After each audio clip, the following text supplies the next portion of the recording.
Hello, hi, very good evening, all my students. This is Sangeeta and welcome to Ganga TGTPGT Home Science.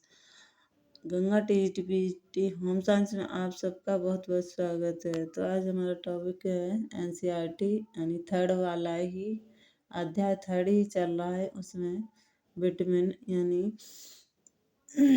जो खाने वाले भोज्य पदार्थ हैं उनमें कितने कितने मात्रा में पोषक तत्व पाए जाते हैं उनके बारे में हमें एक साड़ी देखनी है। तो हम अपना ये साड़ी देखते हैं। विटामिन ए यहाँ देखते हैं। देखिए क्या पेन हमारी कितनी अच्छी है। विटामिन ए पालक तथा पत्ता गोभी में मक्खन से 3 गुना पाया जाता है। देखिए एनसीईआरटी का क्वेश्चन है। तो पालक पत्ता गोभी में मक्खन से 3 गुना विटामिन ए पाया जाता है। ये हमारा एक क्वेश्चन बना है यहाँ से। ये सब्जियाँ मलशोधक तथा रेचक होती हैं। मलशोधक तथा रेचक होती हैं। इनको पर्याप्त मात्रा में प्रयोग करना चाहिए। साग सब्जी रक्षात्मक खाद्य पदार्थों की श्रेणी में आते हैं क्योंकि ये शरीर को शक्ति प्रदान करते हैं तथा रोगों से रक्षा करते हैं। आगे इसमें ये देख लेते हैं कि कितनी कितनी मात्रा में हमारे पोषक तत्व होते हैं। तो बैंगन में हमारे यानी यहाँ से कम या ज़्यादा से क्वेश्चन बन सकता है कि सबसे ज़्यादा किस में पाया जाता है। तो सबसे ज़्यादा यानी प्रोटीन किस में पाई जाती है। सबसे ज़्यादा प्रोटीन हमारी गोभी में पाई जाती है इन पाँचों में से। और सबसे कम किस में पाई जाती है। सबसे कम हमारे टमाटर में 1.0 और गोभी में 3.5। लौकी में कितनी प्रोटीन होती है तो 1.4। लौकी 1.4। बैंगन में 1.3। बैंगन यानी 1.3। तो बैंगन में 3 अक्षर हैं तो इस हिसाब से हम याद कर सकते हैं। 1 तो है ही और 3 बाद में लगा देते हैं। सॉरी। टमाटर में देखते हैं। टमाटर 1.0। टमाटर हमारा गोल गोल होता है तो 1 तो है ही, बाद में हम गोल गोल 0 भी लगा देते हैं तो 1.0 हो जाएगा। भिंडी में 2.2। भिंडी में कितनी होती है प्रोटीन 2.2। गोभी में कितनी होती है तो 3.5। 3.5 कितनी होती है 3.5। लौकी में 1.4। लौकी में 1.4। बसा कितनी होती है बैंगन में। सबसे अधिक वसा होती है लौकी में, उससे कम यानी 0.5 यानी लौकी में। और गोभी में 0.4। भिंडी में 0.2 यानी पहले का 2 हटा दो, वसा निकाल लो तो 0.2 हो जाएगा। अगला है टमाटर में 0.4। बैंगन में 0.3। ये वसा पाई जाती है। तरबूज देखते हैं इसमें।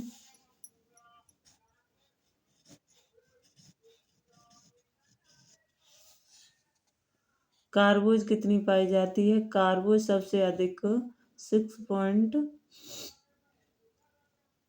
तरबूज सबसे अधिक भिंडी में पाई जाती है। सॉरी, गोभी में। तो बैंगन में तरबूज देखते हैं तो 6.48 यानी तरबूज बैंगन में पाई जाती है। टमाटर में सबसे कम पाई जाती है 3.9।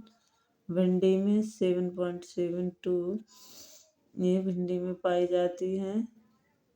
और गोभी में 9.8। लौकी में 5.3। ये सब तरबूज हैं। आगे देखते हैं लवड़ कितने पाए जाते हैं। तो लवड़ 0.26। बैंगन में 0.5।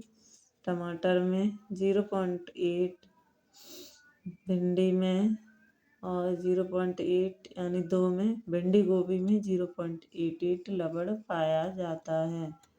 0.88 भिंडी गोभी और 2 में 0.5 टमाटर और लौकी में 0.55 लवण पाया जाता है। अब सिका ये यानी बचा है ये 0.26 ये बैंगन में पाया जाता है। विटामिन ए की मात्रा किसमें बिल्कुल नहीं होती है, तो बैंगन में विटामिन ए बिल्कुल नहीं होता है और लौकी में भी विटामिन ए नहीं होता है। भिंडी और टमाटर में भरपूर मात्रा में विटामिन ए होता है। भिंडी और गोभी में कुछ कुछ मात्रा में होता है, कुछ मात्रा में होता है। विटामिन बी बैंगन, टमाटर, भिंडी में कुछ मात्रा में होता है और गोभी में हमारा भरपूर मात्रा में विटामिन ए पाया जाता है। लौकी में भी कुछ मात्रा में विटामिन ए पाया जाता है। आगे देखते हैं विटामिन सी। विटामिन सी हमारे यानी बैंगन, टमाटर और गोभी में भरपूर मात्रा में पाया जाता है।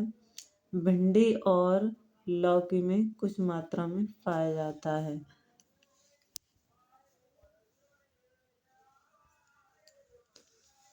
तो अब हमारा यहाँ से देखते हैं, सब्जियां क्षुधावर्धक, तृप्तिदायक भोज्य पदार्थ हैं, परंतु इनसे लाभ तभी उठाया जा सकता है जब इनको ताज़ा उचित रीत से पकाकर प्रयोग किया जाए। सब्जियां कम कीमत पर उच्च कोटि के पोषक तत्व प्रदान करती हैं।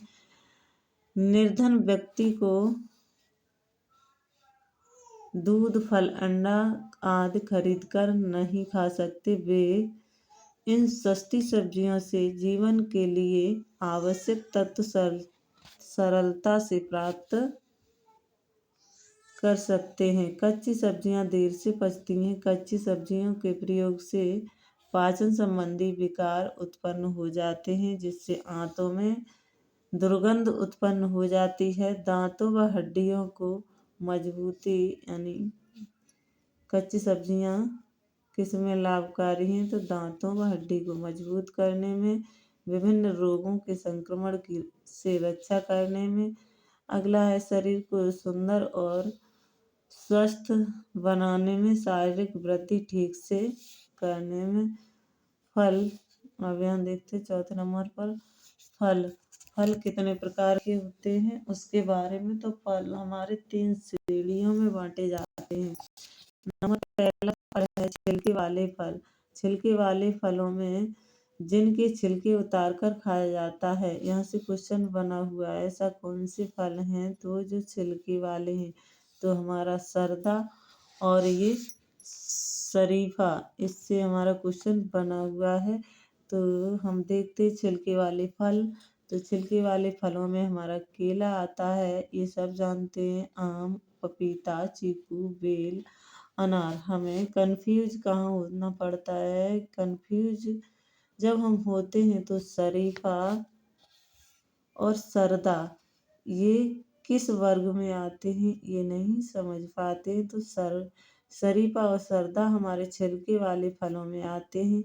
तरबूज, खरबूज, लीची, कटहल, अनानास ये सभी छिलके वाले फल हैं। आगे देखते हैं दूसरे नंबर पर जिन्हें छिलके सहित भी खाया जाता है, तो इसे हम नाशपाती, सेब, अमरूद, नाखा, बेर, जामुन, आलू बुखारा। यहाँ से क्वेश्चन हार्ड बन सकता है कि आलू बुखारा, टमाटर, आंवला, अंजीर ये सभी। टमाटर भी हमारा किसमें फल में आता है। टमाटर किस में आता है, फल में। आंवला भी फल में आता है।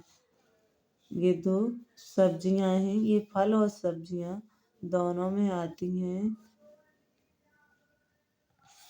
आगे देखते हैं रसदार फल। रसदार फल में अंगूर, रसबेरी, संतरा, गन्ना, गन्ना भी फल में आता है। देखिए गन्ना किस में आता है, फल में आता है। कौन से, रस वाले फल में, मौसमी आदि रस वाले फल में आते हैं। फलों के भोज्य मूल्य, फलों के भोज्य मूल्य क्या है उसके बारे में हमें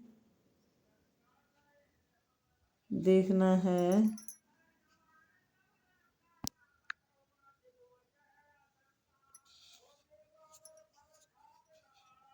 प्राय सभी फलों में कैलोरी द्वारा नापा जाने वाला शक्ति पोषक अंश तथा प्रोटीन की मात्रा बहुत कम रहती है, परंतु उनसे खनिज लवण तथा विटामिन की मात्रा पर्याप्त रूप में होती है। अधिकतर फलों में 80% पानी, ये देखिए से क्वेश्चन बनेगा, फलों में कितने परसेंट पानी होता है, तो 80% पानी होता है।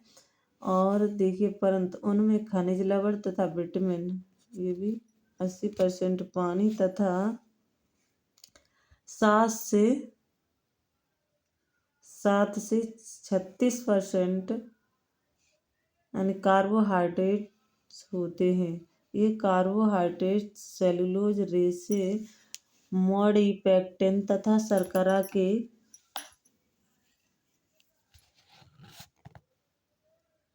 रूप में रहते हैं। ये शर्करा विशेषतः सुक्रोज, पेक्टोज व ग्लूकोज के रूप में रहती है। छिलका, फोक तथा बीज का अधिकांश भाग सेलुलोज होता है, जो हजम तो नहीं हो सकता पर बद्धकोष्ठता अथवा कब्ज को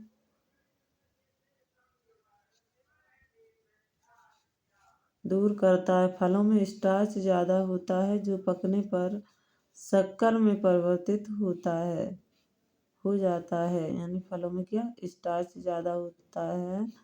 यानी सबसे मीठी शर्करा भी फलों की होती है, जो पकने पर शक्कर में परिवर्तित हो जाता है। ज़्यादा मीठा फलों में पेक्टोज नामक शर्करा का अंश अधिक रहता है, जो चीनी से भी ज़्यादा एवं सरलता से पचने वाली शर्करा रहती है। यह शरीर को शक्ति प्रदान करती है। अधिकांश फलों में लोहा, कैल्शियम, सोडियम, पोटेशियम, कैलोरी इत्यादि खनिज लवण पर्याप्त मात्रा में पाए जाते हैं, जो आसानी से शरीर में शोषित किए जाते हैं। तो आज के लिए बस इतना ही। मिलते हैं हम अगली वीडियो में ऐसी वीडियो के साथ। Thank you so much.